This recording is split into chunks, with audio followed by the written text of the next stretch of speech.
Com o decorrer do tempo, foram surgindo novas e melhores condições para que muitos estudiosos que se dedicam ao estudo e ao ensinamento do Altíssimo tivessem acesso aos escritos antigos, até mesmo a parte dos escritos originais da palavra. Então, entre eles, os que estudam os textos antigos nas línguas hebraica, aramaica e grega. Muitos destes textos encontram-se gravados em vídeo. A tecnologia atual tem permitido avanços notáveis no conhecimento que estava encoberto nos textos antigos. Até muitas das coisas reveladas aos profetas antigos não foram compreendidas por eles, porque falavam de acontecimentos dos dias do fim da presente era, razão suficiente para eles não compreenderem a sua implicação no plano do Altíssimo, como marcos ou sinais que nos são dados hoje. Por isso o Todo-Poderoso disse a Daniel. Daniel 12, 4, 8 a 10. E tu, Daniel, encerra estas palavras e sela este livro até o fim do tempo. Muitos correrão de uma parte para outra, e o conhecimento se multiplicará. Eu, pois, ouvi, mas não entendi. Por isso eu disse, Senhor meu, qual será o fim destas coisas? E ele disse, vai, Daniel, porque essas palavras estão fechadas e seladas até o tempo do fim. Muitos serão purificados, embranquecidos e provados, mas os ímpios procederão impiamente, e nenhum dos ímpios entenderá, mas os sábios entenderão. Tais estudos têm permitido colocar a nu algumas inconsistências, adulterações, até face ao que hoje se encontra escrito nas Bíblias que nós possuímos e de que nos servimos para alicerçar a nossa fé. É com base na análise realizada por alguns desses pesquisadores de arquivos e bibliotecas que nos é possível hoje identificar algumas passagens que foram adulteradas para que certos tradutores, ao serviço de congregações infiéis, pudessem defender as suas crenças torcidas. Foram algumas dessas passagens adulteradas por homens fraudulentos? Sim, foram sem dúvida. Que acontecerá a tais homens? Serão destruídos, pois o Eterno não poupará os ímpios e mentirosos, aqueles que conduzem outros ao engano de forma deliberada, servindo assim o pai da mentira, Satanás.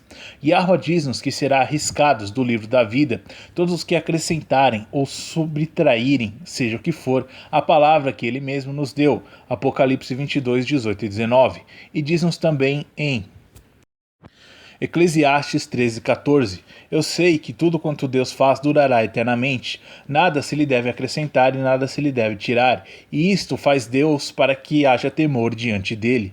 Provérbios 30, versículos 5 e 6. Toda a palavra de Deus é pura, escudo é para os que confiam nele, nada acrescentes às suas palavras, para que não te repreenda e sejas achado mentiroso. Ora, os mentirosos servem a Satanás e, como tal, não terão parte no reino vindouro.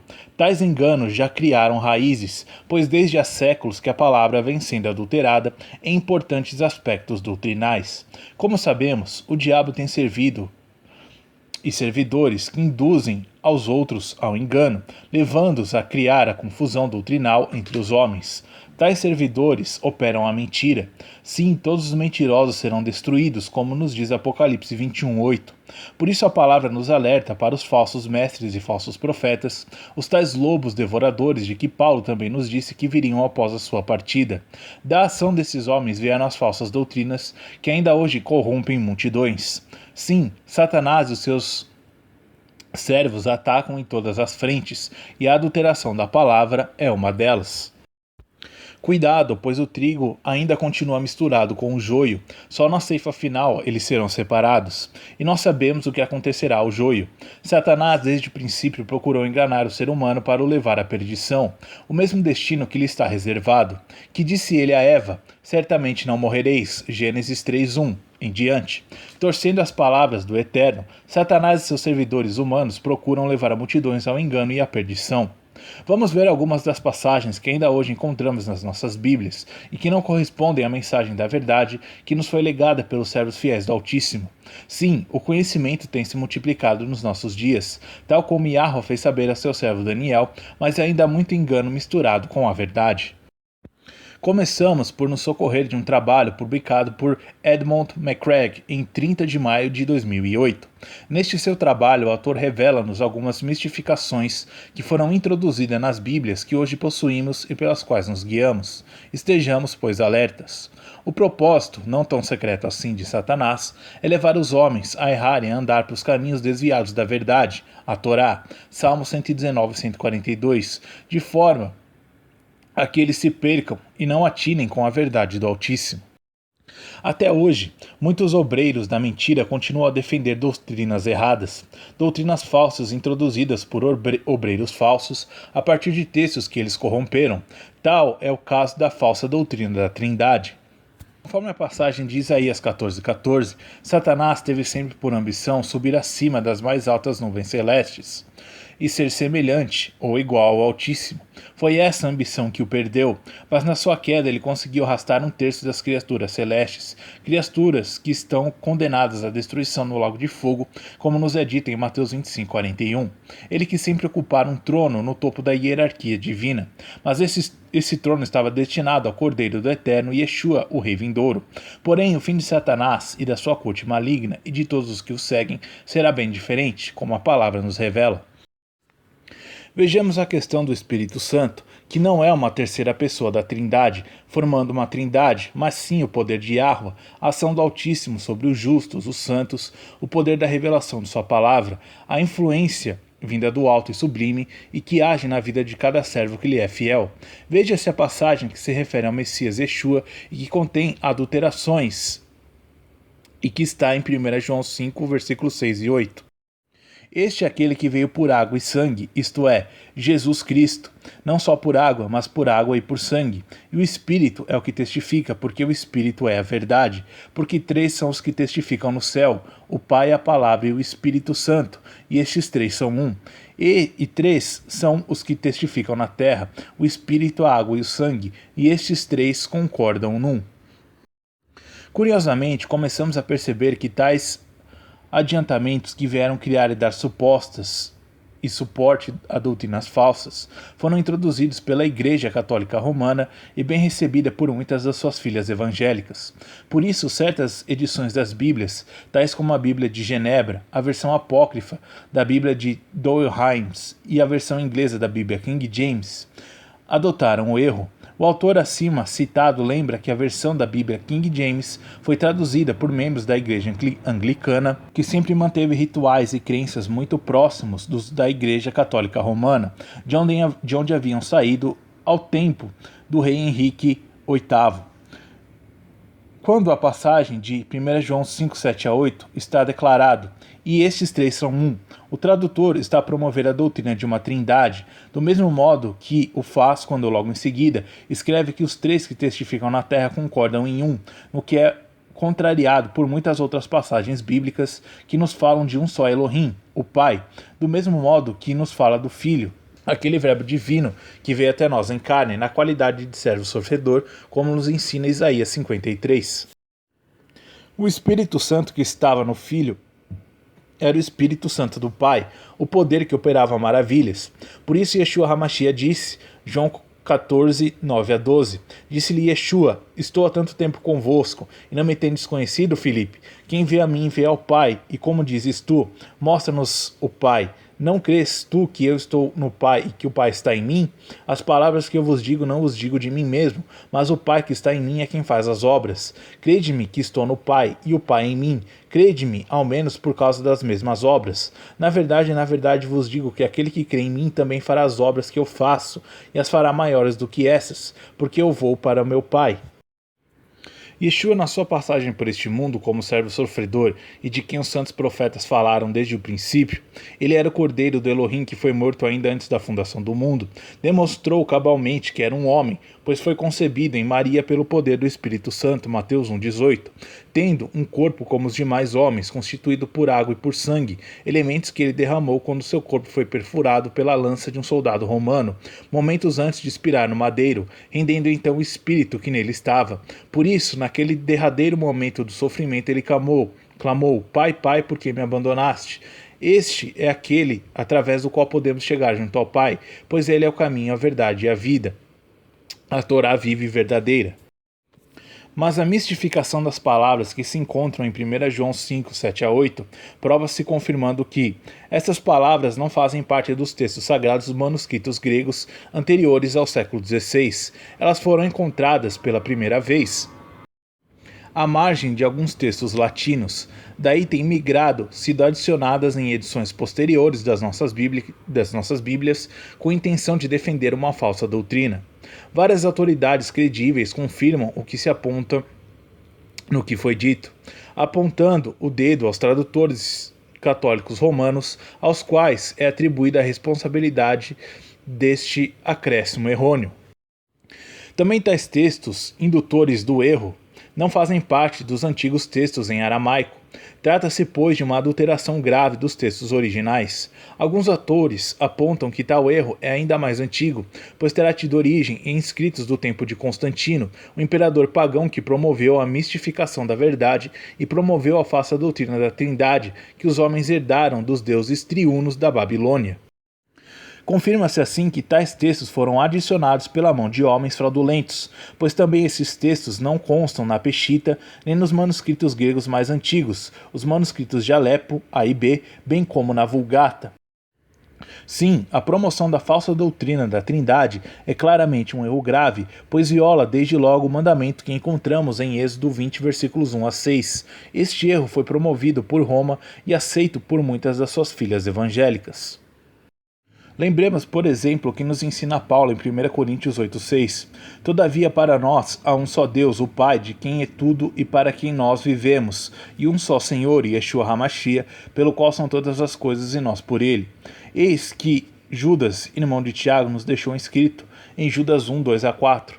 Misericórdia e paz e amor vos sejam multiplicados contra os falsos mestres. Amados, procurando eu escrever-vos com toda a diligência acerca da salvação comum, tive por necessidade escrever-vos e exortar-vos à batalha pela fé que uma vez foi dada aos santos. Porque se introduziram alguns que já antes estavam escritos para este mesmo juízo, homens ímpios que converteram em dissolução a graça de Deus e negam a Deus, único dominador, e nosso Senhor Yeshua HaMashiach. Outra flagrante adulteração introduzida pelos responsáveis católicos romanos é a que se encontra em Mateus 28,19. Portanto, ide, fazei discípulos de todas as nações, batizando-os em nome do Pai, do Filho e do Espírito Santo. Sabendo que a palavra não se contradiz, perguntamos, então qual é o texto correto? O de Mateus 28,19 ou de Atos 2,38. E disse-lhe Pedro, arrependei-vos, e cada um de vós seja batizado em nome de Yeshua HaMashiach para perdão dos pecados, e recebereis o dom do Espírito Santo.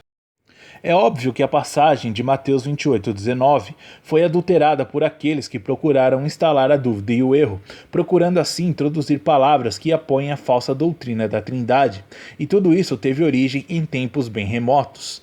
Vejamos. No reinado do imperador Diocleciano, de 284 a 305 d.C., foram registradas grandes perseguições aos fiéis, aos que seguiam a Yeshua HaMashiach, perseguições que tiveram continuidade para além da sua morte. O bispo Eusébio de Cesareia testemunhou e relatou esses acontecimentos, deixando escrito: com os meus próprios olhos eu vi as casas de oração serem destruídas, até os seus alicerces e as sagradas e inspiradas escrituras serem lançadas às fogueiras nas praças públicas. Ainda segundo os relatos de Eusébio, no meio dessa destruição, ele conseguiu obter e salvaguardar um exemplar do Evangelho original de Mateus, onde não se encontra escrito qualquer referência à expressão em nome do Pai, do Filho e do Espírito Santo.